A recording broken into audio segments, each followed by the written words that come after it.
de toutes les manières, si quelqu'un fait un prêt bancaire pour la culture du palmier à huile, le retour sur investissement est garanti pour plusieurs raisons. Un, c'est une culture pérenne.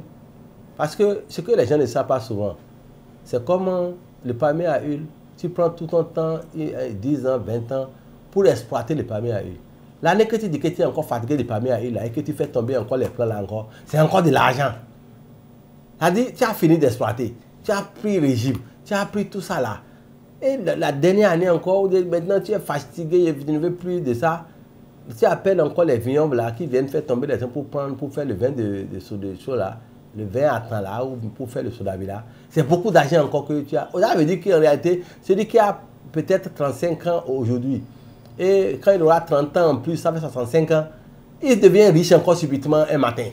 Bon, il n'y a vraiment pas de raison qu'on nous dise aux jeunes aujourd'hui de faire des prêts pour la culture du palmier à huile. Elle est rentable. C'est seulement que la production, ça rentre en production au début de la 4e année. Ça veut dire que quand tu fais ce prêt-là, ce n'est pas un prêt que tu peux commencer par payer tout le temps, tout de suite. Il faut nécessairement qu'il y ait quand même une période de latence où on te permet de travailler d'abord et que dès que ça rentre en production, que tu commences par payer. Si je dois donner des conseils à un jeune, la première chose d'abord, c'est la disponibilité en terre. Parce que quand vous voulez mettre du palmier à huile, c'est une plantation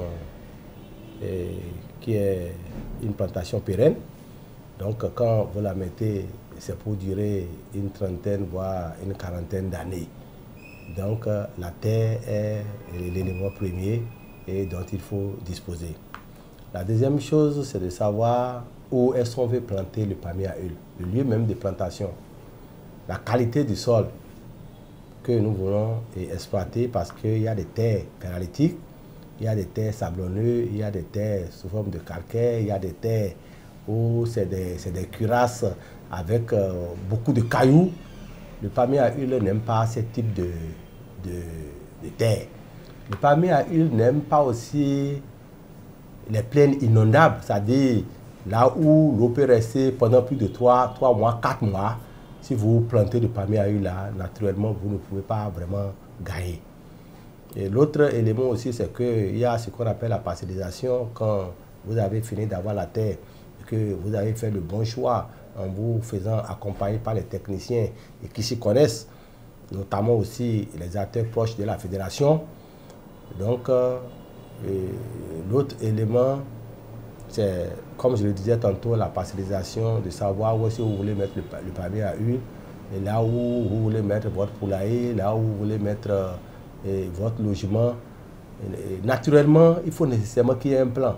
J'aime toujours conseiller les jeunes dans ce sens, parce que la plupart du temps, les gens vont au champ, ils commencent par planter, et après ils détruisent, ils reviennent encore, ils reprennent, ils détruisent, ils reviennent. Ce n'est pas du tout bon. Donc, on conseille que vraiment il y ait la parcellisation, qu'il y ait un plan d'occupation d'espace dès le départ, qu'ils sachent que ici c'est palmier à huile qu'il veut mettre, ici il veut mettre du manioc, ici c'est le poulailler, là c'est le logement.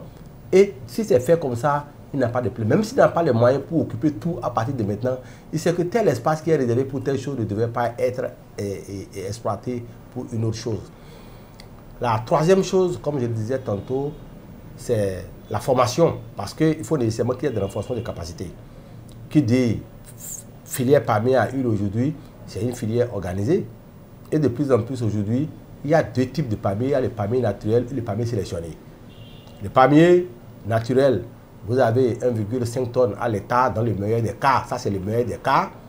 Alors que quand vous faites le palmier sélectionné, dans le contexte du Bénin aujourd'hui, vous pouvez vous situer entre 8 et 12. Il y a même des gens, des amis aujourd'hui, qui sont à 15 tonnes, 18 tonnes, selon le lieu où ils se trouvent. Si la terre est très riche et que c'est à côté d'un cours d'eau, ils se retrouvent à 18 tonnes. La quatrième chose, c'est le type de matériel végétal qu'il faut utiliser. Aujourd'hui, il y a beaucoup de plants pirates dans le pays. Beaucoup de plants pirates dans le pays. Il faut chercher à avoir les plants qui proviennent de la station de recherche, je veux dire le CRAPP. Le CRAPP de Pobet, c'est eux qui produisent des graines pré-germées qui mettent à la disposition des pépiniéristes agréés. Donc, dans le jargon entrepreneurial, on dit toujours qu'on peut aller de zéro à héros. Mais ici, ce n'est pas toujours facile parce que l'achat de terre est toujours là. Ou bien si vous avez la chance que c'est un parent qui vous a laissé un lopin de terre, ça c'est déjà un plus. En plus de cela, vous devez acheter les plants. Et un plant de palmier à huile aujourd'hui, c'est à 1000 francs. Si vous devez même commencer avec 10 plants, vous avez dit que nécessairement il faut au moins 10 000 pour démarrer. Donc on n'a pas besoin de faire de grands espaces pour quelqu'un qui est au début. Même nous aujourd'hui qui sommes des gros producteurs au Bénin, on n'a pas commencé gros, on a commencé aussi petit. Donc il peut démarrer petitement et progressivement avancer avec le temps. Mais pour quelqu'un qui n'a pas un parent qui lui a laissé une terre et qui doit commencer par l'achat de terre, là, comprenez avec moi que c'est un peu fastidieux, que c'est difficile.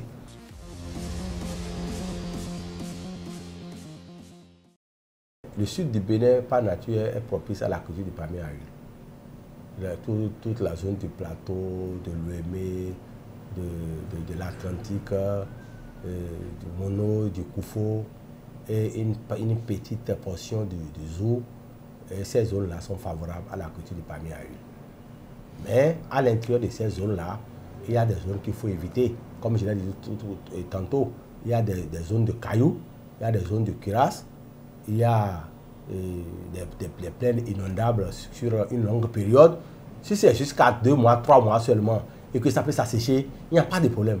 Mais si ça doit durer plus de 3 mois, là, ça pose des problèmes.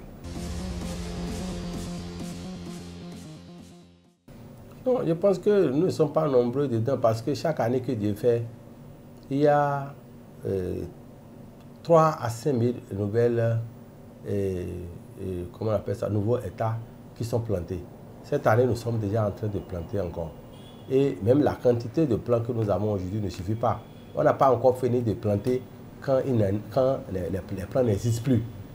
Ça veut dire en réalité quoi? Ça veut dire que même si on se donnait comme objectif aujourd'hui de planter tout le sud du Bénin, on n'a pas encore fait quelque chose. Imaginez-vous, prenez la route inter-État et Porto Novo jusqu'à Kétou. Regardez à gauche et à droite. Regardez autant de terres qui ne servent vraiment à rien. C'est là seulement, en friche. Si on décide aujourd'hui de dire, bon, qu'on veut faire par exemple, pourquoi pas 100 000 hectares de palmiers sélectionnés au Bénin, ce n'est pas l'espace pour le faire qui manque.